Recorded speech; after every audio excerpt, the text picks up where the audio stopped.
नमस्कार। सबसे पहले आप सभी का शुक्रिया जिन जिन ने भी मेरा चैनल सब्सक्राइब किया है और जो मुझसे जुड़ रहे हैं। मेरा नाम आपको पता चल ही गया होगा, वीना कपूर। मैं शिमला से हूँ, हिमाचल प्रदेश। और आप लोग कहाँ से हैं, अपना नाम और जगह का नाम प्लीज़ कमेंट बॉक्स में लिखें, ताकि इससे क्या होगा, मुझे खुशी होगी, मुझे पता चलेगा कि आप कहाँ कहाँ से बिलोंग करते हैं। और इसको टाइम पास का एक साधन मत समझें कमेंट बॉक्स को। इससे एक जुड़ाव होता है एक दूसरे के साथ, तो वो जुड़ाव होना बहुत ज़रूरी है। और एक और बात कि इस चैनल को अपना चैनल समझकर जितना हो सकता है उतना फैलाइए अपने तमाम दोस्तों तक जिनका हिंदी साहित्य विषय है। और जो भी आप अगर कॉलेज स्टूडेंट्स हैं तो आपके कॉलेज में बहुत सारे स्टूडेंट्स पढ़ते होंगे, तो उन तक पहुंचाइए वीडियोस। या फिर आप एमए, एमफिल, बीए या फिर पीएचडी के स्टूडेंट्स होंगे, जो भी होंगे, हैं तो स्टूडेंट्स ही ना, हम सब स्टूडेंट्स हैं। बस मेरी इतनी सी उम्मीद है आप सभी से कि इस चैनल को ग्रो करना अब आपकी जिम्मेवारी है, सीखने के साथ साथ सिखाना भी। और दूसरी बात रही मल्टीपल प्रश्नों की सीरीज़, तो मैं लाऊंगी बारी बारी करके, आप निश्चिंत रहें। और बाकी सारा बर्डन और सारी रिस्पॉन्सिबिलिटी मेरी है, बस आपने इस चैनल को ग्रो करना है जैसे भी। तो इसी उम्मीद के साथ आगे बढ़ते हैं और देखते हैं आज की सीरीज़ का पहला प्रश्न। सदासुख लाल नियाज़ को हिंदी गद्य का प्रवर्तक माना है किसने? आचार्य रामचंद्र शुक्ल ने। आचार्य शुक्ल ने छायावाद को क्या कहा है? मधुचर्या कहा है। और छायावाद को अभिव्यंजनावाद का विलायती संस्करण माना है। और सुमित्रा नंदन पंत को छायावाद का प्रथम प्रतिनिधि कवि माना है। छायावाद का चलन द्विवेदी काल की रुखी तीव्रतात्मकता की प्रतिक्रिया के रूप में हुआ था, ऐसा शुक्ल का मानना है। लाक्षणिक और व्यंजनात्मक पद्धति का प्रगल्भ और प्रचुर विकास छायावाद की काव्य शैली की असली विशेषता है। यहाँ पर मैं आपको एक बात बता दूं कि हमने आचार्य शुक्ल सीरीज हिंदी साहित्य इतिहास के अकॉर्डिंग पहले आदिकाल देखा, भक्तिकाल, रीतिकाल देखा। अब हम धीरे धीरे कहाँ, आधुनिक काल में प्रवेश कर रहे हैं। ठीक है, तो वही प्रश्नों के अकॉर्डिंग आगे से आगे बढ़ते हुए कुछ प्रश्न रिपीटेड हैं। उनके प्रति भक्ति और सम्मान की प्रतिष्ठा हिंदू जनता के हृदय में उस समय भी थी और आगे भी बराबर बनी रही या बढ़ती गई। भूषण के लिए ये कहा था शुक्ल ने। भूषण के वीर रस के उद्गार सारी जनता के हृदय की संपत्ति हुए हैं। मैथिली शरण गुप्त को सामंजस्यवादी कवि कहा है आचार्य शुक्ल ने। और श्रीधर पाठक को स्वच्छंदतावाद का प्रवर्तक माना है। आगे देखते हैं। प्रबंध क्षेत्र में तुलसीदास का जो सर्वोच्च आसन है, उसका कारण यह है कि वीरता और प्रेम आदि जीवन का कोई एक ही पक्ष न लेकर तुलसी ने संपूर्ण जीवन को लिया है। ठीक है, ये बात याद करने योग्य है कि तुलसी ने अपने काव्य में क्या लिया है? सिर्फ वीरता को ही नहीं लिया और प्रेम को ही नहीं लिया, प्रेम और वीरता को ही काव्य का एकमात्र उन्होंने लक्षण नहीं माना, बल्कि संपूर्ण जीवन में जो भी उतार चढ़ाव आते हैं, दुख सुख, क्रोध, ईर्ष्या, मोह, माया, वीरता, श्रृंगारिकता, उन सबको उसने अपने काव्य में शामिल किया है। और जयसी के लिए कहा है कि जयसी का क्षेत्र जो है, रचना क्षेत्र, वो तुलसी की अपेक्षा परिमित है, पर प्रेम वंदना उनकी जो है अत्यंत गूढ़ है। जयसी ग्रंथावली में कहा है आचार्य शुक्ल ने। आगे सूरदास के लिए वक्तव्य है शुक्ल का कि वात्सल्य के क्षेत्र में जितना अधिक उदाटन सूर ने अपनी बंद आंखों से किया, इतना किसी और कवि ने नहीं। इन क्षेत्रों का तो वे कोना कोना झांक आए हैं। बंद आंखों से मतलब यह है कि सूरदास को कुछ कवियों ने अंधा माना है कि सूरदास जी अंधे थे। तो इसलिए जिस कवि में कल्पना की समाहार शक्ति के साथ भाषा की समाहार शक्ति जितनी अधिक होगी, उतनी ही वह मुक्तक की रचना में सफल होगा। यह बिहारी के लिए कहा था आचार्य शुक्ल ने। और बिहारी की भाषा चलती होने पर भी साहित्यिक है।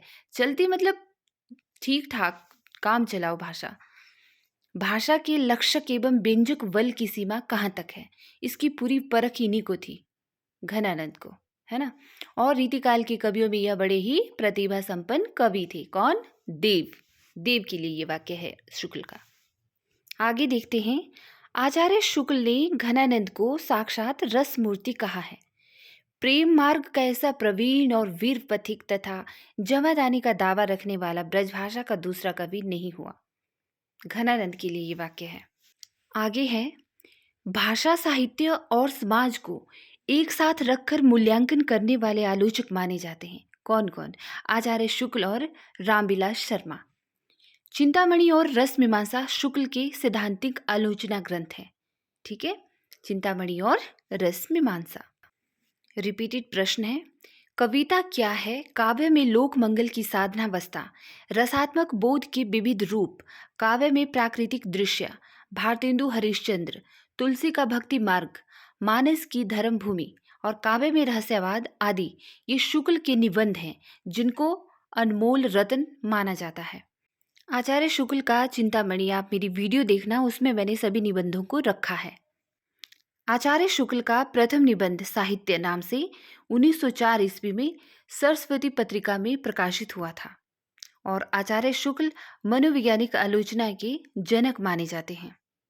आगे है, आचार्य शुक्ल ने प्रताप नारायण मिश्र और बालकृष्ण भट्ट की तुलना एडिसन और स्टील से की है और आलोचना का कार्य है किसी साहित्यिक रचना की अच्छी तरह परीक्षा करके उसके रूप, गुण और अर्थव्यवस्था का निर्धारण करना, ऐसा शुक्ल का मानना है। ठीक है, तो शुक्ल एक बहुत अच्छे आलोचक रहे हैं। आगे है जी, हिंदी आलोचना को साहित्यिक रूप आचार्य शुक्ल ने ही प्रदान किया है। हिंदी के पुराने कवियों को समालोचना के लिए सामने लाकर मिश्र बंधु ने बेशक बड़ा जरूरी काम किया। उनकी बातें समालोचना कही जा सकती हैं या नहीं, यह दूसरी बात है, आचार्य शुक्ल ने कहा है मिश्र बंधुओं के संबंध में। आचार्य शुक्ल एक रसवादी आलोचक माने जाते हैं। इंपॉर्टेंट है। आचार्य शुक्ल कैसे हैं? मनोवैज्ञानिक आलोचना के जनक माने जाते हैं और शुक्ल विचारात्मक निबंधों को ही सर्वश्रेष्ठ मानते हैं। और आचार्य शुक्ल के निबंध आप लोगों ने पढ़े हैं या नहीं, कौन कौन से पढ़े हैं, कमेंट बॉक्स में लिखिएगा। आगे देखते हैं, नाद सौंदर्य से कविता की आयु बढ़ती है, ऐसा आचार्य शुक्ल का मानना है। आचार्य शुक्ल छायावाद के निंदक माने जाते हैं। भाई छायावाद को उन्होंने ज़्यादा पसंद नहीं किया, उसकी निंदा की है ज़्यादातर। देखेंगे हम आगे जब छायावाद पढ़ेंगे तो। आचार्य शुक्ल के अनुसार रीतिकाल को श्रृंगार काल भी आप कह सकते हैं। क्यों? क्योंकि रीतिकाल में ज़्यादातर श्रृंगारी रचनाएं रची गई। और कविता क्या है? काव्य में लोक मंगल की साधनावस्था, साधारणीकरण और व्यक्ति वैचित्र्यवाद आदि निबंध जो हैं सैद्धांतिक आलोचना के अंतर्गत आते हैं। ये किसके निबंध हैं? आचार्य रामचंद्र शुक्ल के। आगे है कि जिस प्रकार आत्मा की मुक्त अवस्था ज्ञान दशा कहलाती है, उसी प्रकार हृदय की मुक्त अवस्था रस दशा कहलाती है। हृदय की इसी मुक्ति की साधना के लिए मनुष्य की वाणी जो शब्द विधान करती है, उसे क्या कहते हैं? कविता कहते हैं। ये कविता क्या है निबंध में लिखा है आचार्य शुक्ल ने बहुत अच्छे से। आगे देखते हैं, आचार्य शुक्ल रसवादी आलोचक माने जाते हैं। Yes, right. शुक्ल जो है रस को हृदय की मुक्तावस्था मानते हैं, क्योंकि जब भी किसी रस से ओतप्रोत रचना को हम पढ़ते हैं ना, तो इससे हमारा हृदय क्या हो जाता है? मुक्त हो जाता है, आनंदित हो जाता है सभी तरह के व्यवधानों से, ऐसा शुक्ल का मानना था। श्याम सुंदर दास ने आत्मकथा में यह स्वीकार करते हुए लिखा है कि आचार्य शुक्ल ने शब्द सागर बनाया और शब्द सागर ने आचार्य शुक्ल को बनाया। वाह, कितनी अच्छी बात लिखी है, बहुत ही अच्छी। नेक्स्ट है, आचार्य शुक्ल के आदर्श कवि तुलसीदास जी हैं। ठीक है, और उन्होंने जितना अधिक महत्व उन्हें दिया तथा जैसा सूक्ष्म विश्लेषण इनके काव्य का किया, वैसा वे किसी अन्य कवि का नहीं कर पाए। तुलसीदास जी को बड़ी बारीकी के साथ जाना है आचार्य शुक्ल ने और कहा है उनके बारे में। भारतेंदु हरिश्चंद्र, तुलसी का भक्ति मार्ग, मानस की धर्मभूमि आदि निबंध व्यवहारिक आलोचना के अंतर्गत आते हैं। ये शुक्ल के निबंध हैं और हिंदी की सैद्धांतिक आलोचना को परिचय और सामान्य विवेचन के धरातल से ऊपर उठाकर एक गंभीर स्वरूप प्रदान करने का श्रेय जाता है शुक्ल जी को। आगे देखते हैं, शुक्ल के इतिहास का ढांचा चिंतन पर आधारित था। जो ये हम शुक्ल जी का हिंदी साहित्य का इतिहास पढ़ रहे हैं ना, ये चिंतन मनन का ही प्रमाणिक ग्रंथ है। ठीक है, शुक्ल जी की मृत्यु पर जैसी शोक कविता निराला ने लिखी है, सूर्यकांत त्रिपाठी निराला ने, वैसे आज तक किसी की मृत्यु पर नहीं लिखी गई। ये भी बहुत अच्छी कोटेशन है। आगे है, आचार्य रामचंद्र शुक्ल ने कविता क्या है, साहित्य, काव्य में रहस्यवाद आदि निबंधों से सैद्धांतिक समीक्षा का सूत्रपात किया है। प्रश्न बन सकता है कि आचार्य रामचंद्र शुक्ल ने सैद्धांतिक समीक्षा का सूत्रपात अपने किन निबंधों से किया? तो साहित्य, कविता क्या है और काव्य में रहस्यवाद आदि निबंधों से। शुक्ल ने पहली बार रस विवेचन को मनोवैज्ञानिक आधार दिया। रस मीमांसा में उन्होंने रस के शास्त्रीय विवेचन की मौलिक व्याख्या प्रस्तुत की है और लोक हृदय में हृदय के लीन होने की दशा का नाम ही रस दशा कहा है शुक्ल जी ने।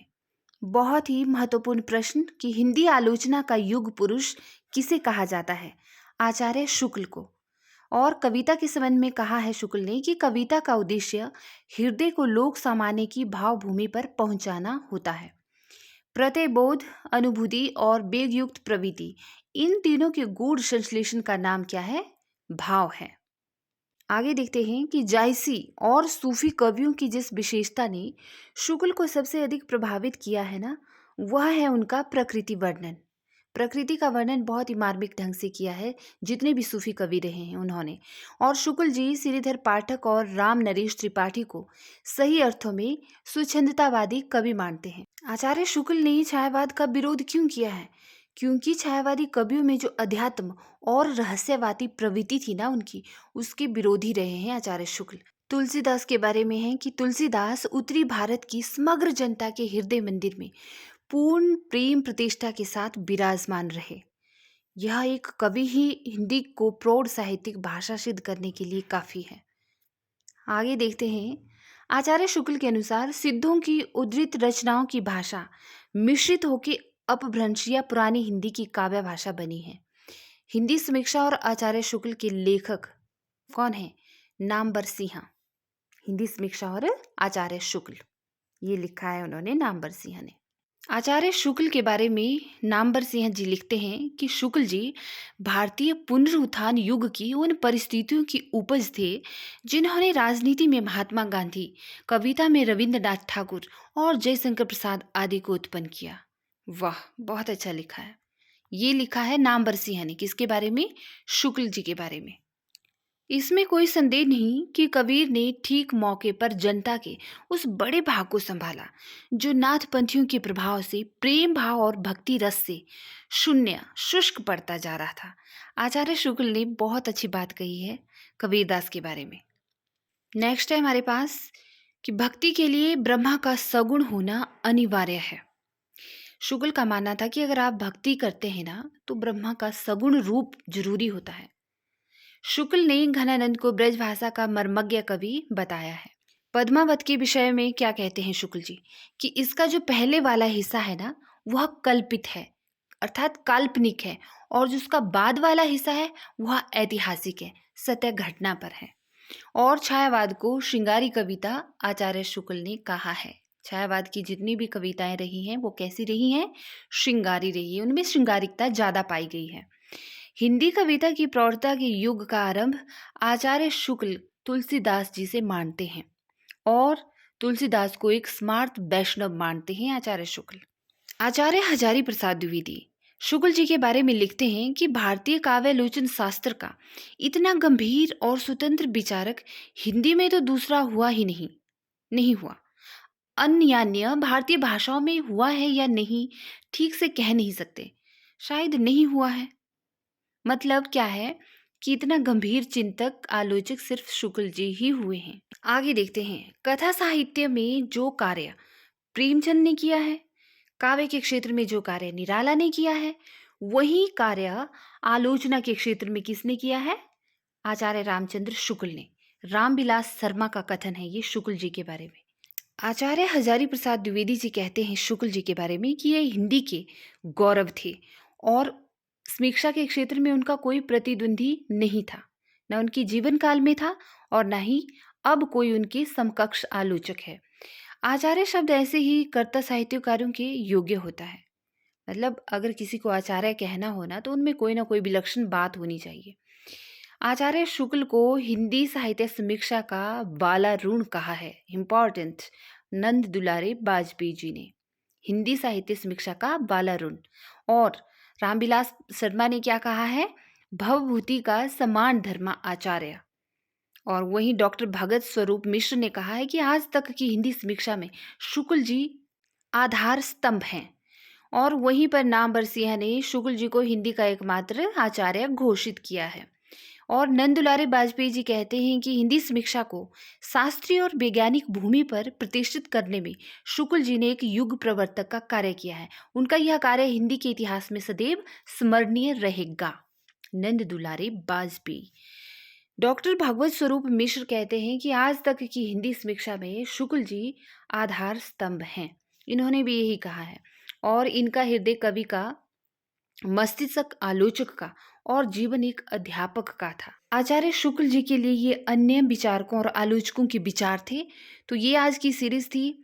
और आप वीडियो को लाइक कीजिएगा, कमेंट कीजिएगा और हाँ, वीडियो को फैलाइए अपने मित्रों, अपने सहपाठियों तक, ताकि हमारा परिवार बढ़ सके। और सभी वीडियोस को देखिएगा, लाइक कीजिएगा।